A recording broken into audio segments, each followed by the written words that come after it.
ये कहानी है कुछ ऐसे चोरों की जिन्होंने एक बहुत बड़ी चोरी की थी, लेकिन ये उनकी बदकिस्मती थी कि पुलिस ने उन्हें पकड़ लिया। इस चोरी में वैसे तो कई लोग शामिल थे, जिसमें से एक को तो पुलिस ने मौके पर ही गोली से शूट कर दिया, एक को उन्होंने पकड़कर कई सालों के लिए जेल में डाल दिया और एक चोर था जो कभी पकड़ा ही नहीं गया और सारे पैसे अब उसी के पास थे।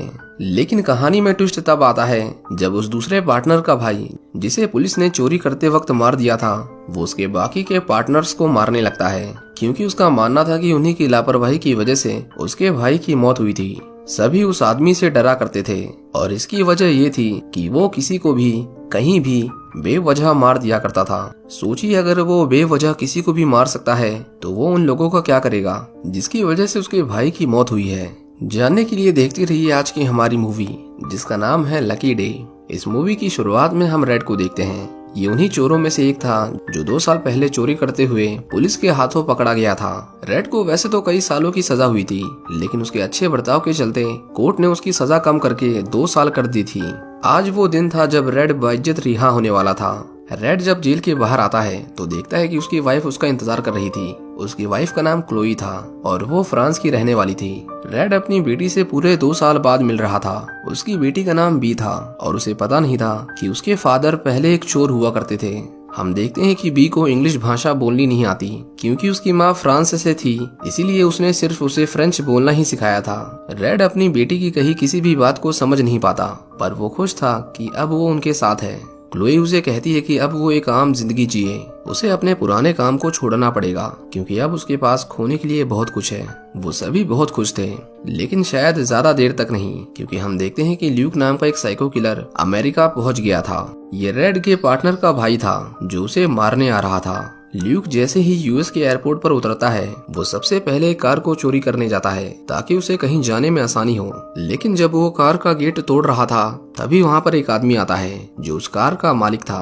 पर ल्यूक उसे देखकर घबराता नहीं, बल्कि उसी को वहाँ से भगाने लगता है और कहता है कि अब से ये कार मेरी है। लेकिन जब उसका मालिक पुलिस को फोन लगाता है तो ल्यूक एक धारदार ब्लेड से उसके गले को काट देता है। ल्यूक उसकी लाश को उसी की कार से कुचलता हुआ वहाँ से भाग जाता है। इसके बाद वो एक बार में जाता है। उस बार के मालिक का नाम जीन था। वो ल्यूक को देखते ही थर थर कांपने लगता है, क्योंकि उसे पता था कि वो एक बहुत बड़ा साइको है। जीन को लगा कि ल्यूक उसे मारने आया है, क्योंकि जिस माफिया गैंग को वो धोखा देकर अपना बिजनेस चला रहा था, ल्यूक उस गैंग का इंचार्ज था। पर ल्यूक उसे बताता है कि अगर वो उसे मारना चाहता तो कब का मार चुका होता, पर वो यहाँ किसी पर्सनल काम के लिए आया है। ल्यूक को कुछ वेपन्स चाहिए थे जो सिर्फ उसी के पास मिल सकते थे।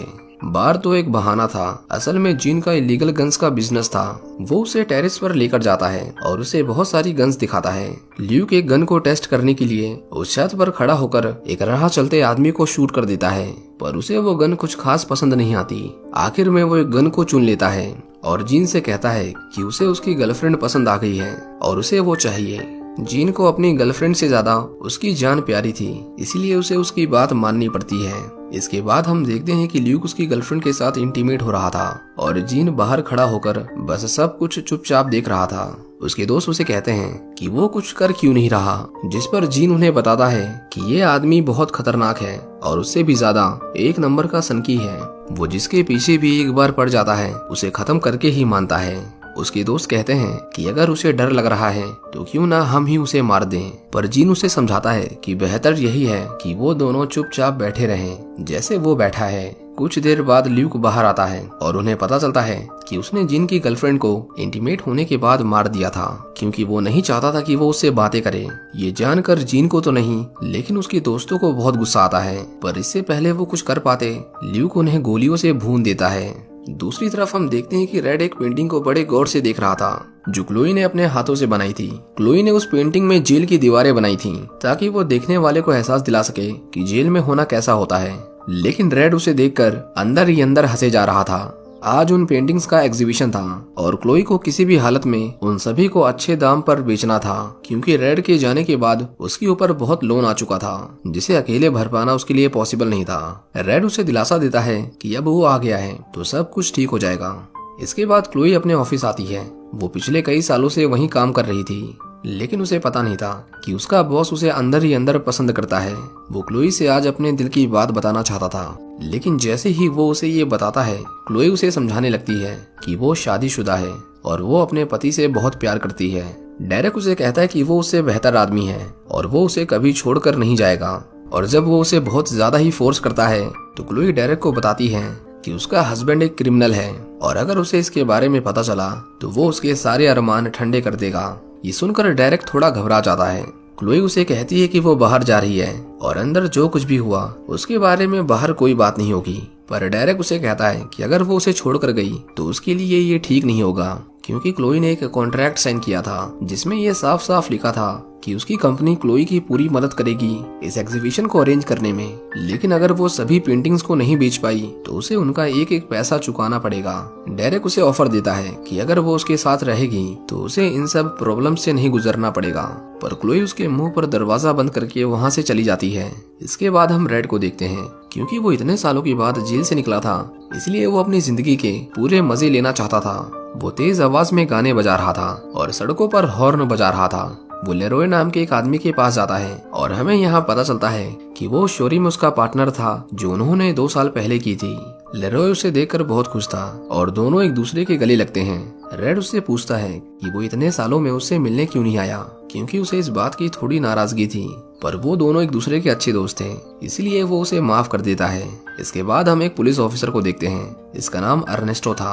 अब क्योंकि रेड कोर्ट की माफी पर जेल से छूटा था, इसीलिए अर्नेस्टो का काम था उसके ऊपर नजर रखना ताकि वो फिर से कोई गलत काम ना करे। अर्नेस्टो थोड़ा गुस्से वाला आदमी था, इसलिए उसे जब मौका मिलता वो रेड के ऊपर अपना गुस्सा उतारता रहता था। वो कहीं भी कभी भी उसकी तलाशी लेने लगता था और हर बार उसके टॉयलेट का सैंपल भी ले जाता था ताकि उसे पता चल सके कि कहीं वो ड्रग्स तो नहीं ले रहा। और सबसे बेकार बात, ऐसा वो अगले 5 सालों तक करने वाला था। लेकिन रेड को इस बात की जरा भी चिंता नहीं थी। इसके बाद हम देखते हैं कि वो दोनों एक सीक्रेट दरवाजे से होते हुए बेसमेंट में आते हैं, जहाँ पर लेरोय ने चोरी का सारा सामान छुपा कर रखा था। उसके पास उस लॉकर की चाबी थी, लेकिन वो रेड से कहता है कि वो एक बार बिना चाबी के उसे खोलने की कोशिश करे, जैसा उसने 2 साल पहले किया था। रेड उसे खोलने की कोशिश तो करता है पर उसे खोल नहीं पाता, क्योंकि इतने सालों से उसने इसकी प्रैक्टिस नहीं की थी, जिसकी वजह से वो सब कुछ भूल गया था। हम देखते हैं कि उस लॉकर के अंदर $5 लाख के बॉन्ड्स थे, जिसे वो कहीं भी बेचकर अमीर हो सकते थे। दूसरी तरफ हम ल्यूक को देखते हैं, जो रेड को ढूंढते हुए उनके शहर में आ चुका था। उसे एक आदमी की कार पसंद आ जाती है और वो उसे बंदूक की नोक पर कार से बाहर निकलने के लिए कहता है, पर उसके ऐसा करने के बाद भी ल्यूक उसे मार देता है। वो कार एक लो राइडर थी और ल्यूक को नहीं पता था कि उसे कैसे चलाते हैं। कहीं वो उसका लेफ्ट व्हील ऊपर कर देता तो कहीं उसका राइट व्हील, पर उसे फिर भी वो कार पसंद थी, इसलिए वो उसे टेढ़ी मेढ़ी हालत में चलाने लगता है। पर आगे जाकर कुछ पुलिस वाले उसे रोक लेते हैं, क्योंकि इस तरह कार चलाना इलीगल था। वो उसे कार को नीचे करने को कहते हैं, पर ल्यूक उस पुलिस वाले को ही अपनी कार के नीचे कुचल देता है। वो अपनी कार के बाहर आता है और उस दूसरे पुलिस ऑफिसर पर गोलियों की बारिश कर देता है। लेकिन जब वो देखता है कि वो अभी तक मरा नहीं, तो ल्यूक उसे उसकी कार के साथ ही उड़ा देता है और एक दूसरे आदमी की कार लेकर वहाँ से चुपचाप निकल जाता है। हम देखते हैं कि रेड क्लोई की पेंटिंग की एग्जीबिशन को देखने आया था, पर उस जगह पर कुछ भी क्लोई के हिसाब से नहीं चल रहा था। खरीदारों को उसकी पेंटिंग में कुछ खास नजर नहीं आया और कोई भी उसके लिए पैसे देने को तैयार नहीं था। यहाँ तक कि कुछ चाइनीज बिजनेसमैन उसकी पेंटिंग्स को कॉपी की हुई पेंटिंग्स कहते हैं, क्योंकि ऐसी पेंटिंग 1994 में भी बनाई गई थी, पर उनसे उन्हें कुछ प्रॉफिट नहीं हुआ। जब रेड लोगों के मुंह से उसकी वाइफ के लिए ताने सुनता है तो उसे बहुत गुस्सा आता है और वो उनमें से एक को मारने जाता है, पर लेरोय उसे शांत रहने को कहता है, क्योंकि उनके पास पैसों की कमी नहीं थी।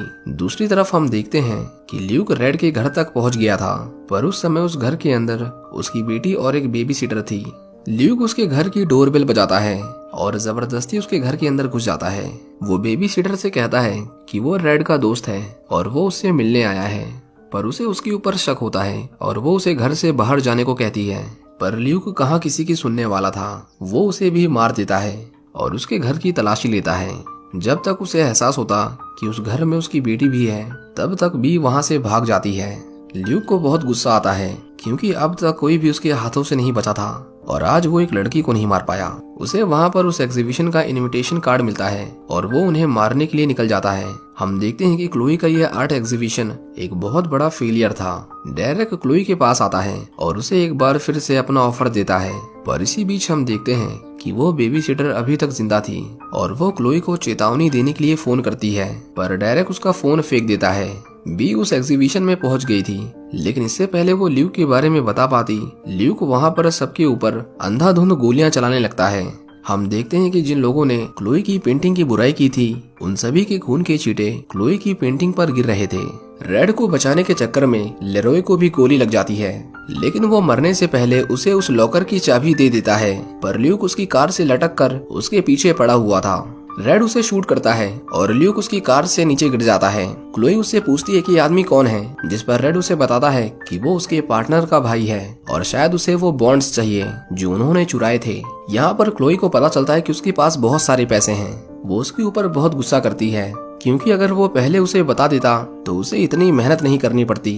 वो दोनों लेरॉय की शॉप पर आते हैं और रेड उन बॉन्ड्स को लेने जाता है, लेकिन हम देखते हैं कि ल्यूक अभी तक मरा नहीं था। वो उन दोनों को पकड़ लेता है। जब रेड उन बॉन्ड्स को लॉकर से निकाल कर वहाँ से जा रहा था, तभी क्लोई उसके सामने सीढ़ियों से धड़ाम से गिरती हुई नीचे आती है। ल्यूक ने उनके ऊपर गन तान रखी थी। वो उसके परिवार को मारकर अपने भाई की मौत का बदला लेना चाहता था, पर रेड उसे समझाता है कि उसने उसके भाई को नहीं मारा, उसे तो पुलिस वालों ने मारा था। पर ल्यूक ये सब सुनने के लिए पिछले 2 सालों से उसके बाहर निकलने का इंतजार नहीं कर रहा था। उसे अपना बदला लेना था। रेड उसे कहता है कि तुम ये सारे पैसे ले लो और यहाँ तक कि मुझे भी मार सकते हो, पर मेरे परिवार को छोड़ दो। लेकिन ल्यूक थोड़ा सनकी किस्म का आदमी था, उसे तीनों को मारना था, तभी उसे शांति मिलती। वो रेड को गोली मार देता है। इससे पहले वो उसकी बेटी को मारता, रेड उसे लॉकर में छिपा देता है। वो क्लोई को भागने के लिए कहता है। हम देखते हैं कि ल्यूक उसकी बेटी को उस लॉकर के अंदर बंद कर देता है ताकि दम घुटने से उसकी मौत हो जाए।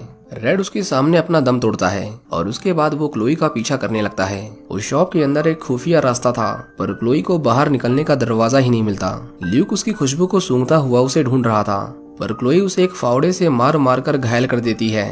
हम देखते हैं कि रेड अभी तक जिंदा था, क्योंकि गोली उस चाबी में जाकर फंस गई थी जो लेरॉय ने उसे दी थी। वो तो बस उस गोली के झटके से थोड़ी देर के लिए बेहोश हो गया था। रेड उस लॉकर को खोलने की कोशिश करता है, पर वो चाबी बुलेट की वजह से मुड़ गई थी और उससे वो लॉकर नहीं खुलता। उसे क्लोई की चीख सुनाई देती है, क्योंकि ल्यूक ने उसे पकड़ लिया था। लेकिन जैसे ही वो उसे मारने वाला था, रेड उसे रोक लेता है। उन दोनों के बीच में बहुत हाथापाई होती है और तभी हम पुलिस ऑफिसर अर्नेस्टो को देखते हैं, जो ल्यूक का पीछा करते हुए उसे ढूंढ लेता है और उस पर एक के बाद एक बहुत सारी गोलियां चलाता है। ल्यूक ने बुलेट प्रूफ जैकेट पहनी थी, इसीलिए उसे कुछ नहीं होता। उसकी लाइफ का आखिरी मिशन था रेड को मारना, इसीलिए वो अपने कोट से 2 ग्रेनेड निकालता है और उससे एक धमाका करता है। पर वो धमाका उतना बड़ा नहीं था जितना कि उसने सोचा था, क्योंकि जीन ने उसे लोकल वेपन्स दिए थे। ल्यूक के साथ वो सारे बॉन्ड्स भी जलकर खाक हो जाते हैं। अर्नेस्टो रेड को सरेंडर करने के लिए कहता है, पर रेड उससे सेफ को खोलने के लिए थोड़ा समय मांगता है। वो कहता है कि उसकी बेटी अंदर फंसी हुई है और अगर उसे बाहर नहीं निकाला तो वो मर जाएगी। अर्नेस्टो को उसकी बात पर भरोसा नहीं था, पर फिर भी वो उसे एक मौका दे देता है। रेड उस लॉकर को खोलने की कोशिश करता है। वो लॉकर वो बस एक बार खोल पाया था और अब उसे लॉकर खोलने की प्रैक्टिस भी नहीं थी, लेकिन फिर भी रेड अपनी पूरी कोशिश करता है और किसी तरह उस लॉकर को खोल देता है। अर्नेस्टो देखता है कि वो झूठ नहीं बोल रहा था। रेड खुद को सरेंडर करता है, पर वो उसे अरेस्ट नहीं करता, क्योंकि उसने भी कभी इसी तरह अपने परिवार को खोया था और वो रेड की मजबूरी को समझता था। वो कहता है कि उसे ल्यूक को मारने के लिए मेडल मिलेगा और इससे पहले उसका मूड बदल जाए, वो अपने परिवार को लेकर वहाँ से निकल जाए। उसके जाने के बाद अर्नेस्टो अपने परिवार को याद करके बहुत रोता है। कुछ दिनों के बाद हम देखते हैं कि रेड का परिवार एक साथ था। हालांकि उन्हें फिर भी पैसों की जरूरत थी, क्योंकि उन बॉन्ड्स के जलने के बाद उनके पास फूटी कौड़ी भी नहीं थी। हम देखते हैं कि उनसे मिलने के लिए डेरेक आता है और वो क्लोई को बताता है कि उसने जो पेंटिंग बनाई थी वो रातों रात बिक गई, वो भी करोड़ों में। ऐसा इसलिए हुआ क्योंकि उनके ऊपर इंसानों के खून के छींटे थे, जो खरीदारों को बहुत पसंद आया। डेरेक क्लोई को बहुत सारे पैसे देता है, जिसके बाद वो आम लोगों की तरह अपनी जिंदगी जी सकते थे। इसी के साथ ये कहानी यहीं खत्म हो जाती है। उम्मीद करता हूँ कि आपको ये मूवी पसंद आई होगी। ल्यूक तो यहाँ पर एक फिल्मी साइको किलर था, लेकिन अगर आप एक असल जिंदगी के साइको किलर को देखना चाहते हैं, जिसने अपने खुद के हॉस्पिटल में लगभग 400 लोगों को मौत के घाट उतार दिया, ये चार्ल्स कलन की सच्ची कहानी है। उसके बारे में और जानने के लिए आप राइट वाली वीडियो पर क्लिक कर सकते हैं। Thank you for watching.